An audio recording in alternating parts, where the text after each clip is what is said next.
ये बीजेपी के नेता ज्ञान कहां से लाते हैं?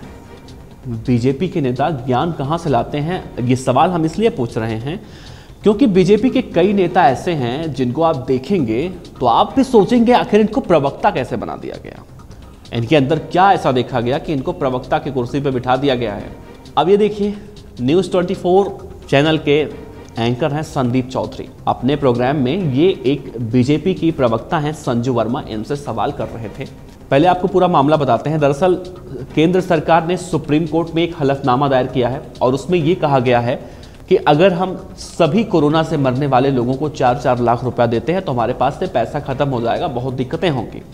जबकि 2020 में केंद्र सरकार ने कहा था, मार्च 2020 में केंद्र सरकार ने कहा था कि कोरोना से मरने वालों को या फिर कोरोना से पीड़ित लोगों के परिवार को 4-4 लाख रुपए का मुआवजा दिया जाएगा। अब जब मुआवजे की बात आ रही है तो केंद्र सरकार ने सुप्रीम कोर्ट में हलफनामा दायर कर दिया कि अगर हमने ऐसा किया तो 4 लाख लोग मरे हैं तो हम तो पूरा खाली हो जाएंगे, कंगाल हो जाएंगे, खाली हो जाएगा खजाना। अब इसी सवाल को लेकर डिबेट चल रही थी। अब डिबेट में बीजेपी की जो प्रवक्ता है संजू वर्मा, जो कि मुंबई की बताई जाती हैं, नेशनल प्रवक्ता भी बताई जाती हैं और आए दिन सोशल मीडिया पर इनका कई वीडियो भी वायरल होता रहता है। लोग इनको देखते हैं, काफ़ी कंट्रोवर्शियल बयान भी देती हैं।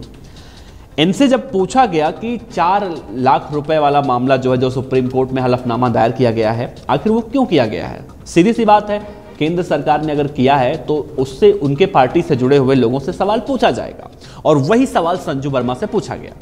संजू वर्मा ने कहा कि हम कैसे दें, मतलब सरकार कैसे देगी? 4 लाख लोग मगर मर चुके हैं कोरोना से, उनकी मौत हो गई है, तो सभी 4 लाख लोगों को 4-4 लाख रुपया दिया जाएगा तो 16 लाख करोड़ होता है। दरअसल संजू वर्मा को ये नहीं पता था कितना पैसा होता है, कैलकुलेट करने के बाद कितना पैसा होता है। किसी ने उनको व्हाट्सएप पे भेजा होगा कि इतना होगा, उन्होंने देखा और बोल दिया। अब जो न्यूज़ 24 के एंकर हैं संदीप चौधरी अपना सर पकड़ लेते हैं, भाई क्या करें, ऐसा ज्ञान उनके पास नहीं था।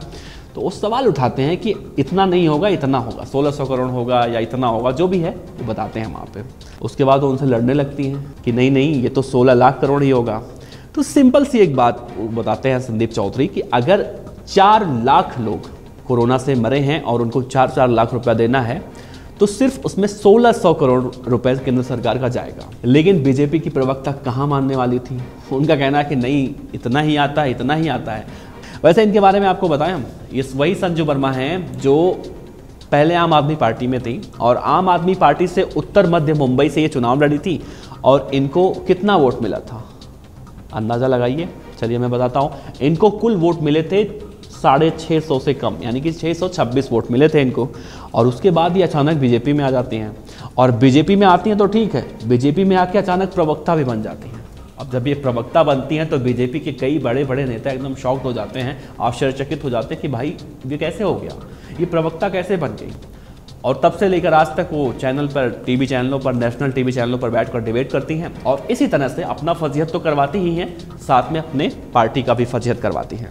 ऐसे में एक सवाल उठता है, क्या बीजेपी ऐसी पार्टी है कि अगर वहाँ पर कम पढ़े लिखे लोग हैं तो क्या बीजेपी में शामिल होने के बाद वो अचानक वो ग्रेजुएट हो जाते हैं? क्योंकि बीजेपी के बारे में कई सारी बातें कही जाती हैं कि बीजेपी में कई सारे अपराधी हैं जो बीजेपी में शामिल हो जाते हैं और इस तरह के आरोप लगते रहते हैं विपक्ष के द्वारा।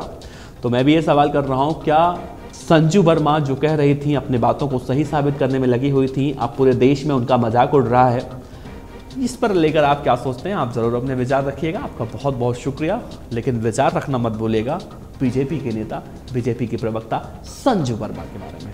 बहुत बहुत शुक्रिया।